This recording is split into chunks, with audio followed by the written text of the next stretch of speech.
Bom, para você que quer aliviar o seu lado financeiro, tá com a corda no pescoço, tá todo endividado. Pois bem, aqui conosco está a Flávia Macedo dos Anjos, que é administradora, consultora da Par Mais Planejamento Financeiro.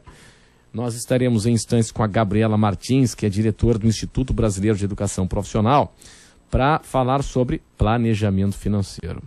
Flávia, no geral, pelo que tu conversa com os teus clientes, o pessoal está endividado? Boa tarde. Boa tarde. Não é um momento, os clientes não estão endividados, mas na verdade como estão passando por um momento de crise, principalmente os empresários estão preocupados com a reestruturação nas empresas.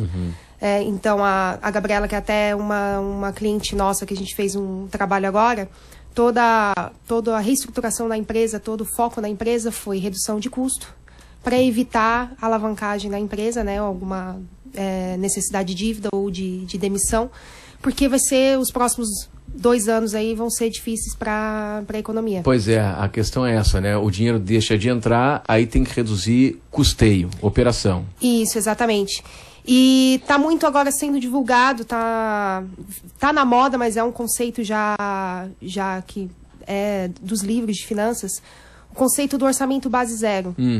Que é o conceito de a empresa parar e orçar suas despesas como se ela estivesse nascendo hoje. Porque normalmente as empresas principalmente de médio porte, elas não se planejam para o longo prazo. Né? A tomada de decisão é no feeling do empresário.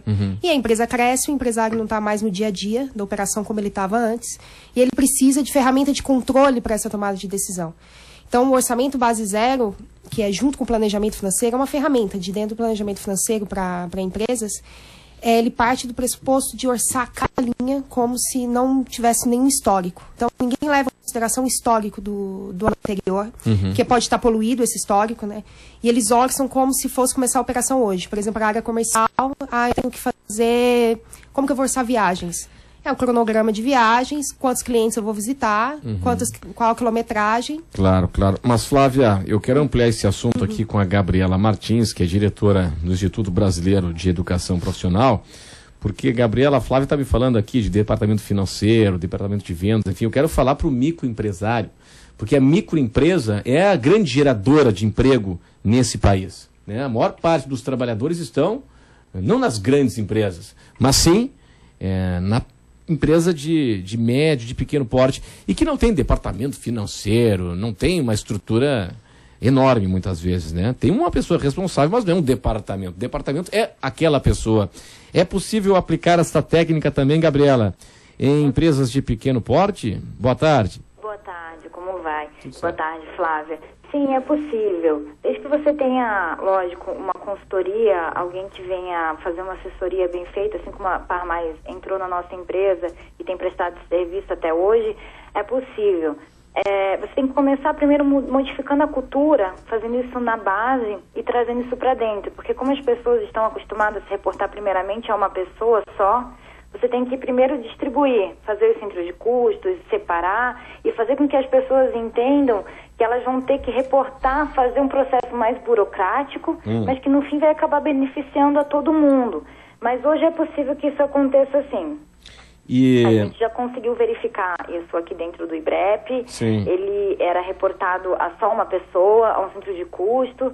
A cultura já está acontecendo, as pessoas já estão vendo resultado, inclusive na prática. Isso já está modificando. A gente já conseguiu ver isso até em pouco tempo mesmo. Sim. Flávio, o pessoal está chorando muito, que o mercado tá estagnado. Tá.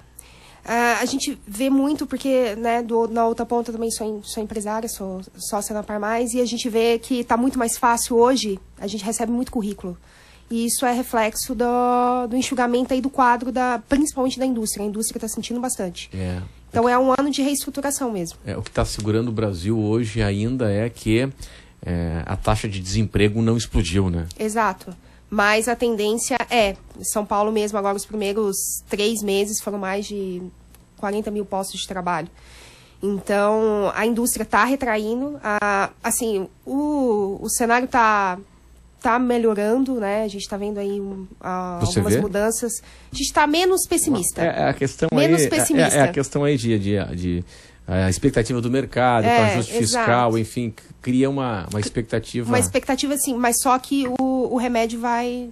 Né? É amargo, né? É amargo. Quer dizer, há uma polêmica também, né? Muito certo, não sei se as pessoas querem isso, né? Imagino que não, porque quando o cidadão tem os seus direitos tolhidos, né? O juro aumenta, a inflação aumenta, essa política de austeridade, né, do governo federal, dos governos, né, é a linha da grande banca da ciranda econômica e financeira.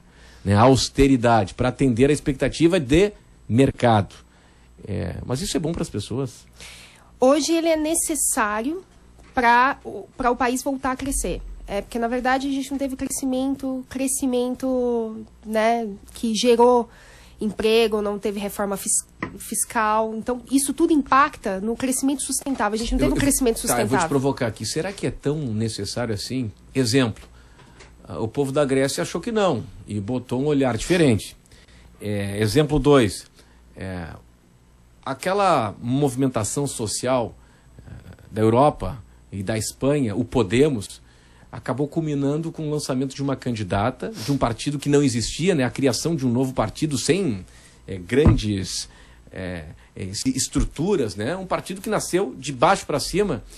E uma menina que era uma ativista de rua acabou virando prefeita, né? De Barcelona, se não estou enganado.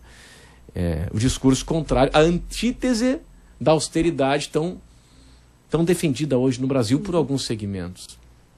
E a gente tem que pensar, vem cá, o que as pessoas querem? O que elas querem? Será que é algo utópico? Enfim, esse é o modelo que a gente está vendo hoje aí, né?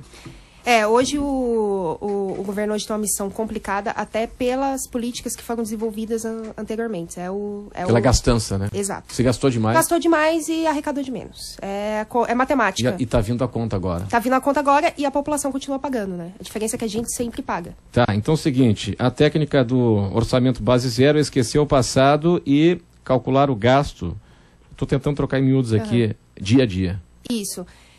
Por exemplo, muitas vezes, essa é uma política um conceito muito aplicado nas empresas do grupo 3G, né, que são os que tem hoje a Ambev, que é a gestão eficiente dos custos, que é tirar o pessoal da zona de conforto. Né? O funcionário ele tem a sensação do dinheiro infinito, porque ali ele vai, eu preciso de um toner e preciso imprimir folha e vai comprando toner. Mas por que imprime tudo em colorido? Por que não imprime em preto e branco? Isso era necessário? Ele chega nesse ponto de reflexão, no detalhe. Sim. A quantidade de lápis, eu pego o lápis da sala de reunião e levo para minha mesa e a secretária tem que pegar mais lápis para a sala de reunião. São pequenos gestos que acabam impactando nas contas, né? Impactando. Muito bem. Flávia Macedo dos Anjos, que é consultora. E queria agradecer também a Gabriela, que está aqui conosco. Obrigado pela atenção de vocês duas aqui conosco. Obrigado. Obrigado. Notícia na tarde, 3h12, 13h12.